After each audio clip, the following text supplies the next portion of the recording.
The Honeybadger, the latest of the breakers. These are just two of the nicknames that the Aussie goes by. With his amazing talent, overtaking 3 drivers at one corner thanks to the late braking and his charisma, Ricciardo is easily one of the most lovable drivers out there on the grid.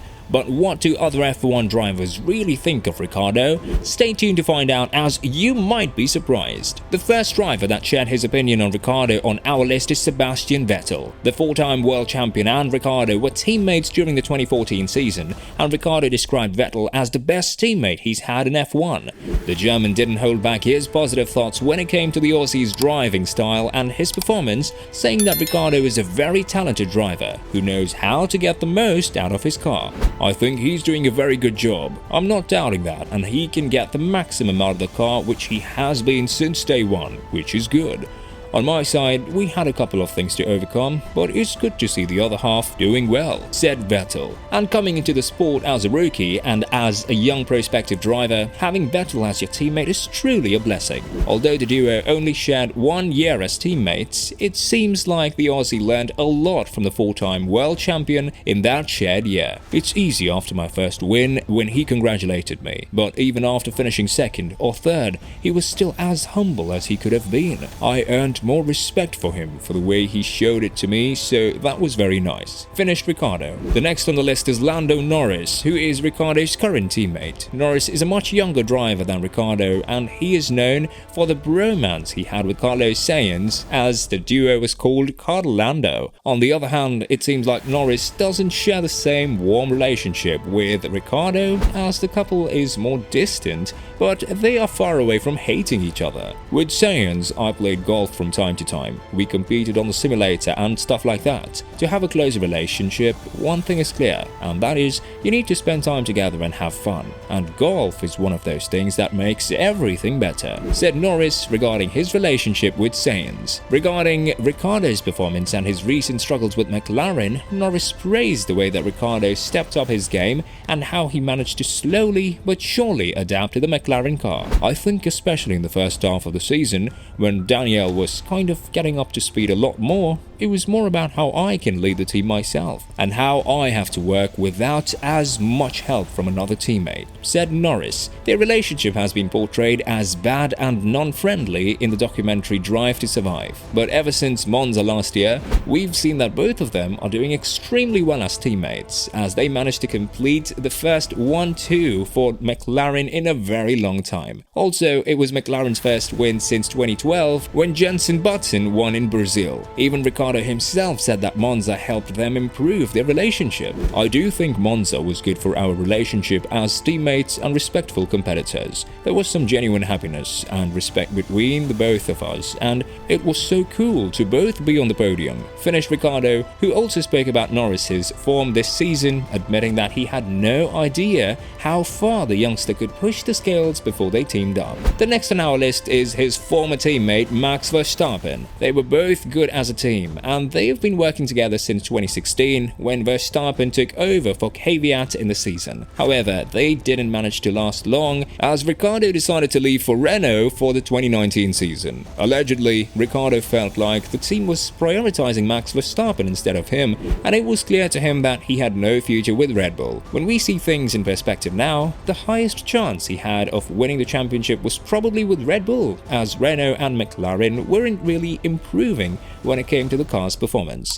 However, there is no friction among the teammates, and despite making some obvious mistakes, such as the crash in Baku in 2018 when they were supposed to take the 1-2 win, these guys are all good now. Verstappen singled out Ricciardo as the most competitive teammate he's ever had. Daniel Ricciardo was the hardest to race against in the beginning, but that last year I think I learned a lot and knew what I wanted. In the end, he was the closest to me. I think he was the best because of his experience. Been in F1 for a long time, said Verstappen. Another driver that shared his thoughts on Ricciardo is Jenson Button, who retired in the 2016 season, making a one-race return in 2017 as he replaced Fernando Alonso. Jenson Button is the 2009 F1 champion, beating Vettel in a close fight as he was driving for Brawn GP. Button spoke more about the move that Ricciardo made regarding the signing with McLaren, as he elaborated, "This move to McLaren is a make or break, I think, for Daniel in his career. He is still young, but you you have got to start moving towards a team that can give you race wins and hopefully fight for championship. It's an important move for him and hopefully it pays off. McLaren with a Mercedes in the back is very competitive, said Button,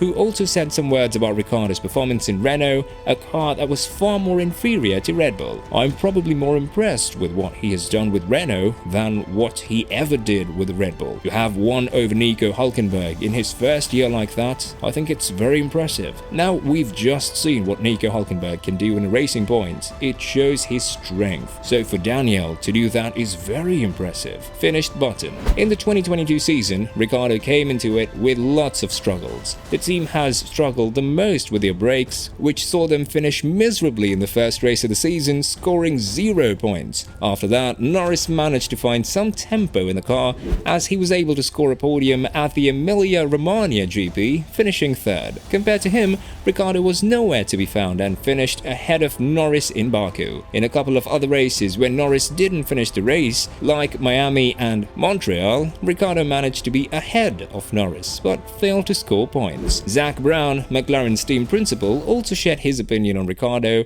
and on the 2022 season, as he added, "I think it's great. We won our first race in Monza. We need to be careful not to raise expectations to an unrealistic level. I don't want to say our goal in 2022 is to win 2 races. Our goal is to continue to get closer to the front of the field. Of course, we're gonna give it everything we've got, but we still have a couple of years of technical catch-up that we just can't accelerate any further or faster than we are," said Brown prior to the beginning of the season. With the recent struggles of Ricciardo, Brown has said some things about the Aussie and his bad performance, saying, "Lando definitely has an edge. We would obviously like to see Daniel closer to Lando and have a good inter-team battle. Daniel is just not comfortable yet with the car. We're trying everything we can. Short of Ricciardo's win at Monza and a few races, it's generally kind of not met his or our expectations as far as what we were expecting. And I think all you can do is keep working hard as a team, keep communications going, keep pushing and hope that whatever is clicking at the moment clicks shortly," finished Brown in May. However, later on, he described the relationship between Ricciardo and the team as never better. As a result, it appears that the Honeybadger has found his groove with the team and is intent on making things work for the rest of the season and into 2023. Because of his poor performance at McLaren, everyone thought of him as an overrated driver with a mediocre car at Red Bull. So Ricciardo is on his back foot and needs to prove himself, as he's constantly getting outperformed by Norris in the McLaren. Ricciardo has a challenging season ahead of him. He needs to continue pushing and finding his rhythm, especially in qualifying sessions, where he lacks most performance. McLaren has shown that it can be a contender if they remain consistent, which is something that Ricciardo and Norris are supposed to prove for the remainder of the season. Check out the next video here. Take care and drive safely.